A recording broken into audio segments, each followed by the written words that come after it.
अस्सलाम वालेकुम dear students, hope you all are fine. जितने बच्चे भी इस टाइम मुझे जूम पे सुन रहे हैं, क्लास में बैठे हैं, उम्मीद है आप सब dear students. Chemistry grade 9 knowledge 7.2 का आज लास्ट लेक्चर होगा। बेसिकली आज मैं कोशिश करूंगा कि चूंकि एक्सो एंडोथर्मिक ये सारी काफ़ी ज़्यादा टर्म्स हमने पढ़ ली हैं, तो आपसे ज़रा मैं फीडबैक लूं कि आपको कितनी समझ आ चुकी है। मतलब मैं आपको क्वेश्चंस दूंगा, वन बाय वन आपसे मैं क्वेश्चंस के आंसर पूछूंगा। अगर आप आंसर कर रहे हैं तो मतलब ओके, समझ आ चुका है। अगर आंसर नहीं कर रहे इसका मतलब हमें नहीं समझ आया। ठीक है, तो as we all know that कि हम 7.2 नॉलेज को कल कंप्लीट कर चुके थे, सिवाय कुछ एसएलओस के। उन एसएलओस को आज हम पहले थोड़ा सा एड्रेस कर लेते हैं जी। इसमें एक एसएलओ था, explain that activation energy depends on reaction pathway which can be changed using catalyst or enzyme. Detailed pathway is not required. ये थोड़ी सी एक बात रह गई थी, बाकी हमने बात पढ़ ली थी। इसको समझाने के लिए मैं एक टिपिकल अपनी कस्टमाइज एग्जांपल दूंगा जो मैंने खुद तैयार की है समझाने के लिए। हम लोग एक शादी अटेंड करना चाहते हैं, मिसाल दे रहा हूं आपको, और वो शादी किसी ऐसी जगह पे है जो जहां पहाड़ है। फॉर एग्जाम्पल, ये वो डेस्टिनी है जहां से हमने चलना शुरू करना है, और ये वो पॉइंट है जहां हमने पहुंचना है, और रास्ते में पहाड़ है। अब मुझे बताओ, यहां पॉइंट ए से, जिसे हम रिएक्टेंट कहेंगे, इस पॉइंट बी जिसको हम, जो पॉइंट ऑफ रीच है जहां पहुंचना है, जहां शादी हो रही है, वहां हमने पहुंचना है। मतलब कि रिएक्शन की बात करें तो प्रोडक्ट वाली साइड है ये। तो अगर रिएक्टेंट को प्रोडक्ट में पहुंचना है तो उसको किन किन स्टेप से गुजरना पड़ता है हम लोग जानते हैं। पहले रिएक्टेंट्स को एनर्जी एब्जॉर्ब करनी पड़ेगी। क्यों एनर्जी एब्जॉर्ब करनी पड़ेगी? शाबाश, बताइए। टू ब्रेक बॉन्ड्स, बॉन्ड्स को तोड़ने के लिए।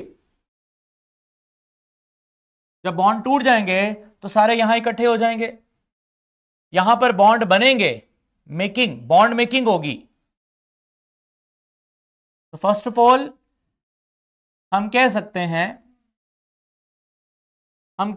हैं कि यहां से लेकर यहां तक पहुंचने के लिए जो एनर्जी होती है उसका नाम क्या होता है? शाबाश, एक्टिवेशन एनर्जी। कल पढ़ा हमने ना एक्टिवेशन एनर्जी को। अब ये वो पॉइंट है जहां पर रीमेकिंग होगी बॉन्ड्स की, दोबारा बॉन्ड्स बनेंगे। जब दोबारा बॉन्ड्स बनेंगे तो एनर्जी बेटा क्या होगी? शाबाश, रिलीज। ये अब जब एनर्जी रिलीज होगी, नए बॉन्ड बनेंगे तो प्रोडक्ट बनेगा। अब एब्जॉर्ब कम हुई, रिलीज ज्यादा हुई, तो कल हमने इसको क्या नाम दिया था? शाबाश, एक्सोथर्मिक रिएक्शन का नाम दिया था। कल हमने ये नाम दिया था। Is it clear? अच्छा, अब मुझे एक सवाल का जवाब दें। आप थोड़ी देर के लिए रिएक्शन को भूल जाएं, आप समझें कि हमने इस जगह से इस जगह जाना है, तो हम सब पे शादी को अटेंड करना अगर फर्ज है तो हम सबको पहले कहां पहुंचना पड़ेगा? इस पॉइंट पे। ये रेड कलर से जो मैं हाईलाइट कर रहा हूं, इस पॉइंट पे पहुंचने के लिए हमारे पास जो ताकत होनी चाहिए, उसका ताकत का नाम भी आपको पता है, क्या नाम है? शाबाश, एक्टिवेशन एनर्जी। अब मान लो कि हम कमजोर हैं और हमारे पास एक्टिवेशन एनर्जी नहीं है, जिसकी वजह से हम क्रॉस नहीं कर पा रहे। हम कोशिश करते हैं लेकिन रास्ते से ही वापस आ जाते हैं, क्योंकि हमारी एक्टिवेशन एनर्जी बाकियों से कम है। हम वो रिएक्टेंट हैं जो प्रोडक्ट में तो जाना चाहते हैं, बट हमारे पास कमी है किस चीज की? Activation energy. हमसे ज्यादा जिसकी एक्टिवेशन एनर्जी है वो तो जा रहे हैं, वो तो रिएक्टेंट से प्रोडक्ट में जा रहे हैं। मसला हमारा है, हम क्या करें? हेलीकॉप्टर ले लें। हम क्या करें? हम अपने जैसे सारे लोगों को इकट्ठा करेंगे, एक मजदूर को हायर करेंगे। अब वो मजदूर क्या करेगा हमारे लिए? एक नया न्यू पाथवे बनाएगा, नया रास्ता बनाएगा। शाबाश। उस नए रास्ते में क्या फर्क होगा? ये जो मैंने ग्रीन कलर्स को फुल स्क्रीन करे, ये जो नया रास्ता बना है, इस नए रास्ते में और पुराने रास्ते में क्या फर्क है? शाबाश, कौन बताएगा? ऊपर वाले रास्ते में अप हिल ज्यादा है और नीचे वाले रास्ते में अप हिल कम है। इसका मतलब हम तो वो लोग हैं जिसकी एक्टिवेशन एनर्जी कम थी, हमारे पास इस पॉइंट पे पहुंचने के लिए एनर्जी नहीं है, लेकिन इतनी है कि हम यहां पहुंच सकते हैं। ये जो अब रिएक्शन को रिएक्टेंट से प्रोडक्ट घर से शादी हॉल तक पहुंचाने के लिए जो एक नया रास्ता बनाया गया है, ये मैंने नहीं बनाया, ये किसने बनाया? मजदूर ने बनाया। और केमिस्ट्री में उस मजदूर का नाम है कैटलिस्ट। क्या नाम है उसका? कैटलिस्ट। क्या फायदा होगा इससे? वो रिएक्टेंट जो पहले प्रोडक्ट में नहीं पहुंच पा रहे थे, उनके पास भी सलाहियत आ गई कि अब वो रिएक्टेंट से कहां जाएं? प्रोडक्ट में जाएं। कैसे आ गई सलाहियत? क्योंकि कैटलिस्ट ने सीधा सीधा आकर पहाड़ को छोटा कर दिया। पहाड़ को छोटा करने का मतलब उस लेवल को कम कर दिया, उस एनर्जी को कम कर दिया जो रिक्वायर्ड है रिएक्टेंट को कहां जाने के लिए? प्रोडक्ट।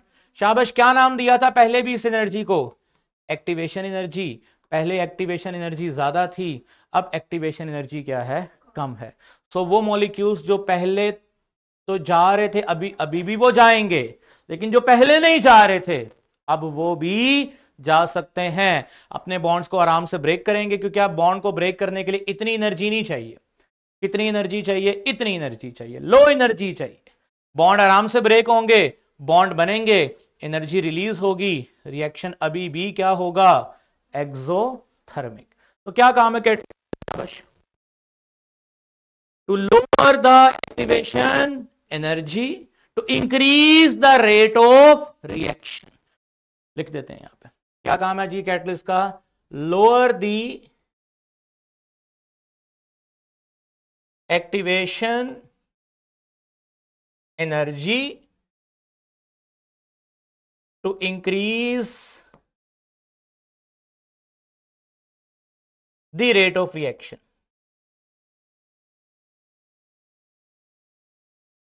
ये काम है कैटलिस्ट का। कैटलिस्ट हमारे जिस्म में भी हैं, हमारे जिस्म में भी कैटलिस्ट हैं, लेकिन हमने कभी उन्हें कैटलिस्ट का नाम नहीं दिया, हमने उनको हमेशा एंजाइम्स का नाम दिया है। क्या नाम दिया है? एंजाइम्स का। तो एंजाइम्स आर बायोकैटलिस्ट। बायोकैटलिस्ट का मतलब वही काम जो कैटलिस्ट करते हैं। हमारी बॉडी में भी कैटलिस्ट मौजूद हैं, लेकिन हम उन्हें कैटलिस्ट डायरेक्टली नहीं बोलेंगे। क्या बोलेंगे? बायोकैटलिस्ट, जिसको हम क्या बोलते हैं? एंजाइम। वो भी क्या करते हैं? इसी तरह रिएक्टेंट को मदद देते हैं रिएक्टेंट से कहां पहुंचाने में? प्रोडक्ट में पहुंचाने में। अगर हमारी बॉडी से एंजाइम्स निकल जाएं तो हमारी बॉडी स्लो काम करेगी। क्या करेगी? स्लो काम करेगी। बीमारी में इंसान की एफिशिएंसी क्यों कम होती है? क्योंकि हमारी बॉडी में एंजाइम्स को एक्शन परफॉर्म करने के लिए एक ऑप्टिमम कंडीशन चाहिए होती है। जैसे इंसान को बुखार होता है, वो कंडीशन बॉडी का टेम्परेचर डिस्टर्ब हो जाता है, एंजाइम्स की एक्टिविटी इफेक्ट हो जाती है, जिससे बॉडी की वर्किंग वैसी नहीं रहती। समझ आ गया आपको? Is it clear? बेटा क्लियर हो रहा है आपको? तो एसएलओ यही था। वैसे तो एसएलओ ने बोला था कि पाथवे नहीं बनाना, लेकिन पाथवे बनाए बगैर ये बात हमें समझ नहीं आनी थी। अब मैं आपसे एक सवाल करना चाहता हूं, देखता हूं जी आप कितने लोग जवाब दे सकते हैं। रिएक्शन पहले भी एक्सोथर्मिक था, रिएक्शन अभी भी एक्सोथर्मिक है। पहले भी हीट रिलीज हो रही थी, अभी भी हीट रिलीज होगी। क्या दोनों केसेस में रिलीज होने वाली हीट सेम होगी या डिफरेंट होगी? सोच लो। सर क्वेश्चन रिपीट कर देंगे। क्वेश्चन ये है कि एनर्जी पहले भी रिलीज हो रही थी, कैटलिस्ट के बगैर भी रिलीज हो रही थी, और कैटलिस्ट के वजह से भी पाथवे तो यही बता रहा है कि एब्जॉर्ब और रिलीज ज्यादा होगी तो एनर्जी भी रिलीज होगी। लेकिन अब और पहले वाली वैल्यू सेम होंगी या डिफरेंट होंगी? Sir different. अगर मैं कहूं सेम होंगी और मैं प्रूफ भी करके दिखा मैं प्रूफ भी करके दिखा देता हूं। कैसे? देखिए जी, हम यहां पर अब दो कंपैरिजन बनाते हैं। एक रिएक्शन को स्टडी करने लगे हैं विदाउट कैटलिस्ट, विदाउट कैटलिस्ट और एक रिएक्शन को हम स्टडी करने लगे हैं विद कैटलिस्ट। विद कैटलिस्ट, ठीक है। अब विदाउट कैटलिस्ट की बात करूं तो मान लीजिए एक रिएक्टेंट है जिसने प्रोडक्ट में जाना है और यहां तक पहुंचने के लिए उसको जो एनर्जी चाहिए उसका नाम है एक्टिवेशन एनर्जी। मान लीजिएगा यहां से यहां तक पहुंचने के लिए उसने एनर्जी एब्जॉर्ब की 100 किलो जाउल पर मोल बॉन्ड ब्रेक करने के लिए। फिर जब बॉन्ड ब्रेक हो गए और बॉन्ड बनने की बारी आई, यहां से यहां पहुंचते वक्त एनर्जी जो रिलीज की वो रिलीज की उसने 170 किलो जाउल एनर्जी रिलीज की। रिलीज करने के लिए माइनस का साइन लगा दिया, एब्जॉर्ब जहां पे हुई वहां पे क्या साइन लगा दिया, प्लस का साइन। ये निशानी होती है, प्लस का साइन जहां पे आएगा वो एब्जॉर्ब हो रही है, माइनस का साइन जहां आएगा वो रिलीज हो रही है। फातिमा आसिफ क्या सवाल है आपका? Sir bond making and breaking के अंदर एनर्जी लेवल सेम नहीं होता?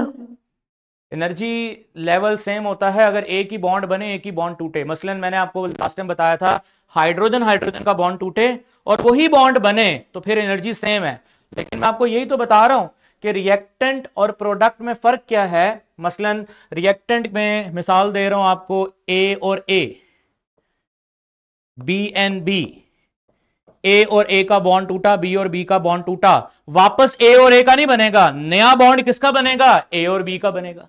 जब नया बॉन्ड ए और बी का बनेगा तो एनर्जी सेम नहीं होगी, एनर्जी क्या होगी, डिफरेंट होगी। वो सेम और डिफरेंट वाला जो कॉन्सेप्ट है वो मैंने आपको लगता है आपने एक दो क्लास मिस कर दी है। अगर आप रेगुलर पढ़ रहे हैं तो आपको पता है। जी अब क्लियर हो गया आपको? Yes sir. अच्छा, चलें बहरहाल आगे चलते हैं। एनर्जी सेम वाला कंसेप्ट होता है जब एक ही तरह का बॉन्ड टूटे, एक ही तरह का बॉन्ड बने। ये तो डिफरेंट बॉन्ड टूटे हैं और डिफरेंट एलिमेंट्स, मतलब जो एलिमेंट टूटे हैं वो रीऑर्गेनाइज हो रहे हैं डिफरेंट तरीके से और प्रोडक्ट में चेंज हो रहे हैं। बहरहाल मुझे बताओ इसका डेल्टा एच कितना होगा? कल मैंने कैलकुलेट करना बताया था, शाबाश बोलो जी। डेल्टा एच जो नहीं डेल्टा ई, बताओ कैसे कैलकुलेट किया था? बॉन्ड ब्रेकिंग में जितनी लगी माइनस बॉन्ड मेकिंग में जितनी रिलीज हुई। समझ आ गया आपको? तो ब्रेकिंग में कितनी लगी है, शाबाश 100, माइनस रिलीज कितनी हुई है 170। रिलीज कितनी हुई है 170, बराबर किसके आएगा, शाबाश माइनस 70 किलो जाउल। माइनस का साइन शो करता है कि रिएक्शन कौन सा है बेटा, एक्सोथर्मिक, यानी इस रिएक्शन के नतीजे में 70 किलो जाउल एनर्जी रिलीज होने वाली है, माइनस 70 किलो जाउल। और वो ये, क्योंकि यहां से लेकर यहां तक की वैल्यू तो माइनस होगी ना, मतलब जितनी एब्जॉर्ब उतनी ही रिलीज, और एक्स्ट्रा कितनी रिलीज हुई है इतनी, जो कि कितनी बनती है बेटा, माइनस 70। अब करते हैं जी जो जी क्या क्वेश्चन है जी, एंड्रेस की है सर कैटलिस्ट वाला कंसेप्ट समझ नहीं आया, एक बार समझा देंगे? मैं कैटलिस्ट वाला ही कंसेप्ट इधर दोबारा बताने लगा हूं, अब इसको समझ लें, ठीक है। अब मैं ये रिएक्शन विदाउट कैटलिस्ट करवाया था, अब मैं किसके साथ करवाने लगा हूं, विद कैटलिस्ट। विद कैटलिस्ट क्या फर्क पड़ेगा, शाबाश, विद कैटलिस्ट ये फर्क पड़ेगा कि पहले इस तरह का पाथवे था रिएक्टेंट से प्रोडक्ट में जाने के लिए जो कि मैंने पहले बनाया। कैटलिस्ट ने आके तब्दीली क्या करनी है, कैटलिस्ट ने आके तब्दीली करनी है, पाथवे नया बनाना है, नया रास्ता। कौन सा रास्ता, नया रास्ता, नया तरीका। पहले रिएक्टेंट को प्रोडक्ट में जाने के लिए कहां जाना पड़ता था जी, कहां जाना पड़ता था, यहां जाना पड़ता था। अब यहां नहीं जाना, उस मजदूर ने, कैटलिस्ट ने पहाड़ छोटा कर दिया है। अब जब पहाड़ छोटा कर दिया है तो क्या अब भी यहां से यहां जाते वक्त 100 किलो जूल लगेगा? अब तो नहीं लगेगा 100 किलो जूल, अब तो क्या लगेगा, कम। कितना, मान लीजिए 70 किलो जूल। कितना लगेगा, 70 किलो जूल। पहले 100 लग रहा था, अब 70 लगेगा, क्योंकि एक्टिवेशन एनर्जी लो कर दी है किसने, कैटलिस्ट ने। तो मैं लिखता हूं यहां पर, मैं यहां लिखता हूं कि अब इन्वेस्टमेंट कितनी होगी, शाबाश बोलें जी कितनी इन्वेस्टमेंट होगी, 70 किलो जाउल पर मोल बॉन्ड तोड़ने में एनर्जी लगेगी। पहले 100 लग रही थी, अब कम लगेगी। अब शाबाश, जल्दी बताओ, यहां से यहां आते वक्त एनर्जी रिलीज होगी, एनर्जी रिलीज होगी, मुझे स्क्रीन में लेके आए, यहां से यहां तक एनर्जी रिलीज, पहले कितनी रिलीज हो रही थी, यहां से लेकर यहां तक आते वक्त पहले कितनी एनर्जी रिलीज हो रही थी, -170, मतलब माइनस मतलब रिलीज कितनी 170, क्या अभी 170 होगी, कम, नो सर, ये 150 होगी। कम होगी, और कितनी होगी मैं आपको बता देता हूं, ये तो वैसे प्रैक्टिकल से पता चलता है, लेकिन मैं आपको बता रहा हूं, यहां पर बेटा ग्राफ को देखते हुए हम अंदाजा लगा सकते हैं कि it will be almost around -100, कितनी होगी, -100, ठीक है। तो सॉरी, -100 नहीं होगी, मैं आपको बताता हूं, ये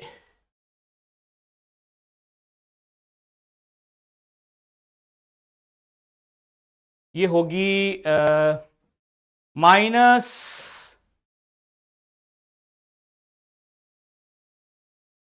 जस्ट अ मिनट, 170 एब्जॉर्ब हो गई, और 70 एब्जॉर्ब होने के बाद ये रिलीज होगी ऑलमोस्ट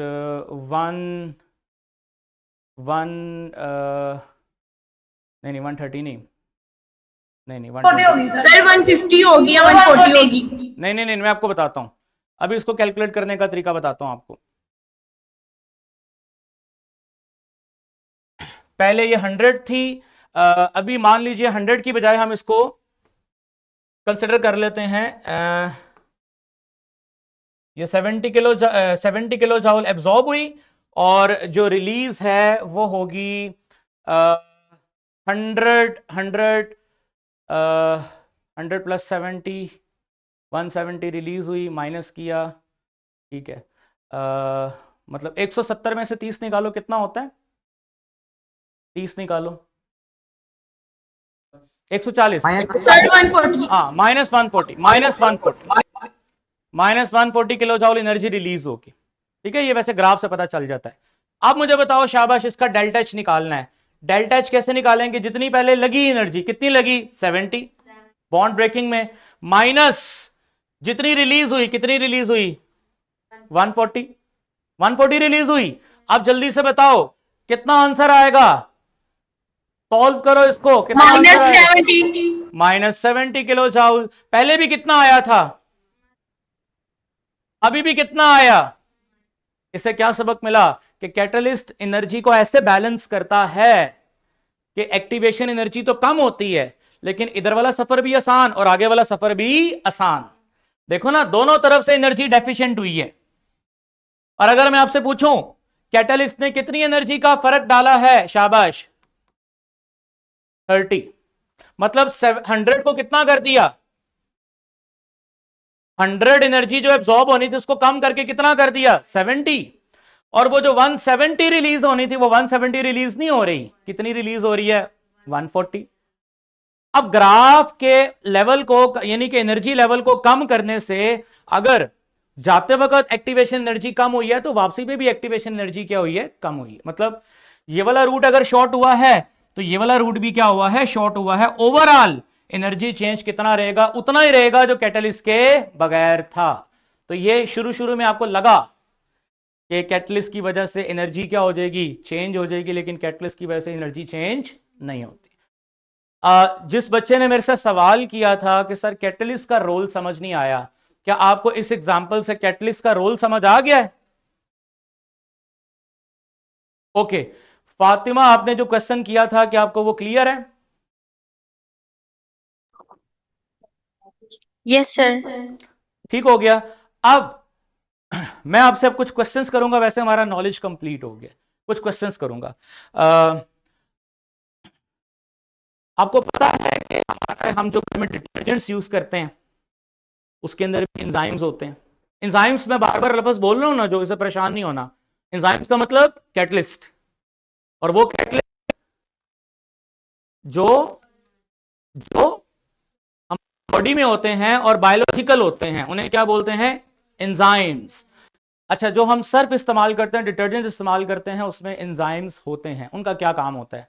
बेसिकली जो क्लीनिंग एक्शन परफॉर्म करते हैं ना, तो उन क्लीनिंग एक्शन को अच्छा परफॉर्म करवाने के लिए हमने उसमें क्या डाले होते हैं? एंजाइम्स। सर एंजाइम्स क्यों डाले होते हैं? क्योंकि हमारे जो क्लॉथ होते हैं, कपड़े होते हैं, वो ऑर्गेनिक होते हैं। पता है आपको organic? They made by cellulose, और सेलुलोज क्या होता है? कपास, आपको पता है प्लांट्स से आती है। तो हमने जो कपड़े पहने हैं वो इनऑर्गेनिक नहीं है, वो क्या है? ऑर्गेनिक है। अगर हमें कुछ अपने कपड़ों के लिए करना है तो ये सोच के करना है कि ये इनऑर्गेनिक चीज नहीं है। कौन सी चीज है? ऑर्गेनिक। इस पे कैटलिस्ट भी कौन से काम करेंगे? ऑर्गेनिक। और ऑर्गेनिक कैटलिस्ट जो है वो ज्यादातर उन्हें हम क्या बोलते हैं? एंजाइम्स कहते हैं। समझ आ गया? एक तो ये डेली लाइफ में आप देख सकते हैं सर्फ वगैरह जो। अच्छा, गाड़ी के नीचे जो जिनके पास गाड़ी हो, बड़ी गाड़ी 1800 सीसी से ऊपर वाली गाड़ियां 1800 सीसी, आपने अपने फादर से पूछना है कैटालिटिक कन्वर्टर, आपकी बुक में बनी हुई है तस्वीर, कैटालिटिक कन्वर्टर गाड़ी के नीचे लगा होता है। कहां लगा होता है? बिल्कुल गाड़ी के जो पिछले दो टायर होते हैं उसकी डिक्की के पीछे भी लिखा होता है कैटालिटिक कन्वर्टर। उसके बिल्कुल डिक्की के नीचे पाइप लगा होता है सलेंसर के पीछे, यानी जहां सलेंसर होता है, जहां से गैस एग्जिट हो रही होती है, उसके पीछे एक छोटी सी डिवाइस लगी होती है। मैं कल आपको दिखाऊंगा अभी वो यहां पर। उस उसके अंदर कैटलिस्ट रखा होता है हमने। वो क्या करता है कैटलिस्ट? गाड़ी से निकलने वाले हार्मफुल स्मोक को कन्वर्ट करता है लेस हार्मफुल स्मोक के अंदर। अगर वो कैटालिटिक कन्वर्टर ना लगाओ तो गाड़ी का जो हार्मफुल स्मोक है वो वैसे ही एटमॉस्फेयर में क्या होता जाएगा? शामिल होता जाएगा। और गाड़ी का जो हार्मफुल स्मोक है अगर वो वैसे ही हवा में शामिल होता गया तो हवा अल्टीमेटली खराब हो जाएगी, पोल्यूट हो जाएगी, और ऐसी हवा से फिर हमें बीमारियां भी होती हैं, और हम स्मोक जैसे मसले मसाइल आपने देखे होंगे वो सब होते हैं। लेकिन गाड़ी में अगर कैटालिटिक कन्वर्टर लगाओ तो वो हार्मफुल गैसेस सही होके बाहर निकलती हैं। कैसे निकलते हैं वो भी हम कल देखेंगे, उसकी पिक्चर्स मैं कल आपको दिखाऊंगा। तो आज बेसिकली जो मैंने लेक्चर दिया है it's a discussion based lecture. कल हम इसको फर्दर एग्जीक्यूट करेंगे। कैटलिस्ट के और हमारे जिंदगी में बहुत सारे काम हैं। जैसे मैं आपको और बताता हूं, अगर जो गाड़ी आपके बाइक्स बाहर खड़ी हैं, धूप में खड़ी हैं, उसमें पेट्रोल है, और पेट्रोल के अंदर हमने केमिकल डाला होता है जिसका नाम होता है टीईएल, टेट्रा इथाइल लेड। अच्छा, मजे की बात बताऊं, कैटलिस्ट उल्टा काम भी करता है। क्या करता है उल्टा काम?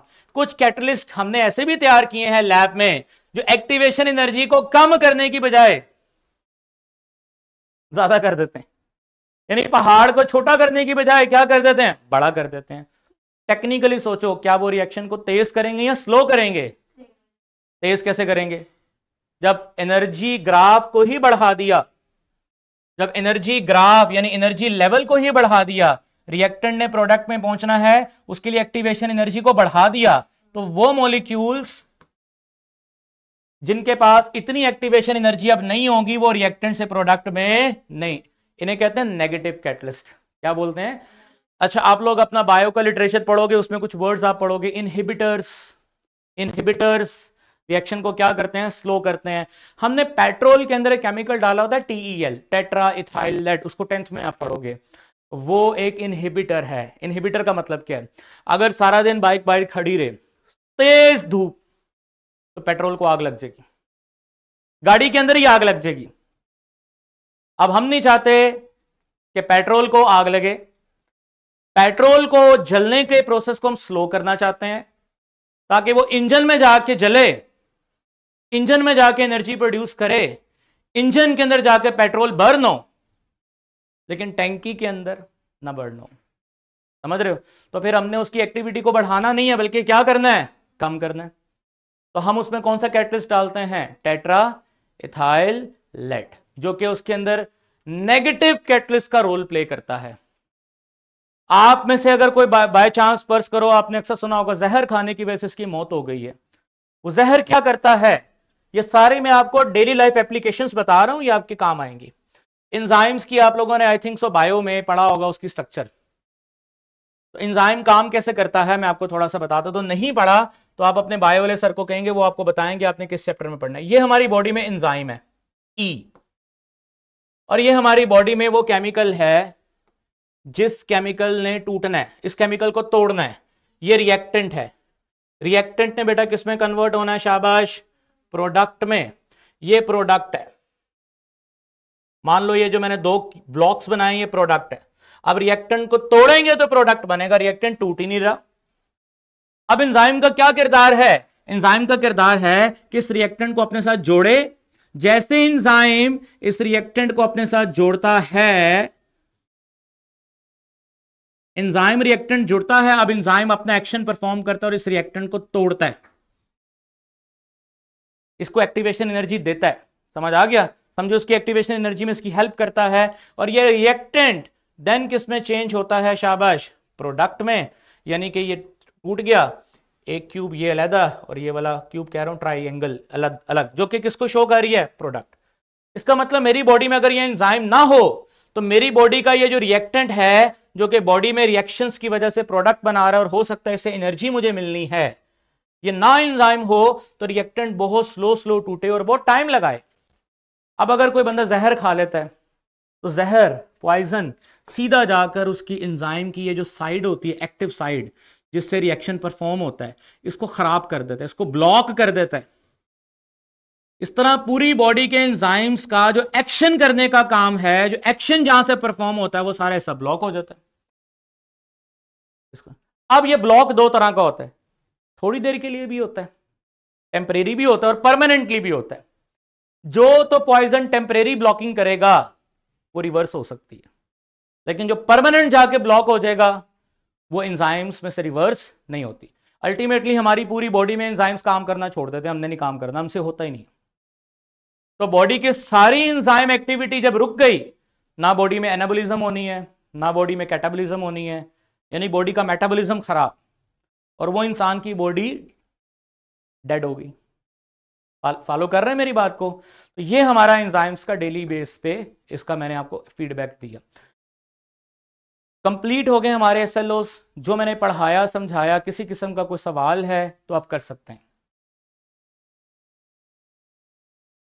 No question? क्लियर है जी? जूम पे जो बच्चे बैठे हैं उनसे जरा पूछ लें। जी आप सबको क्लियर है?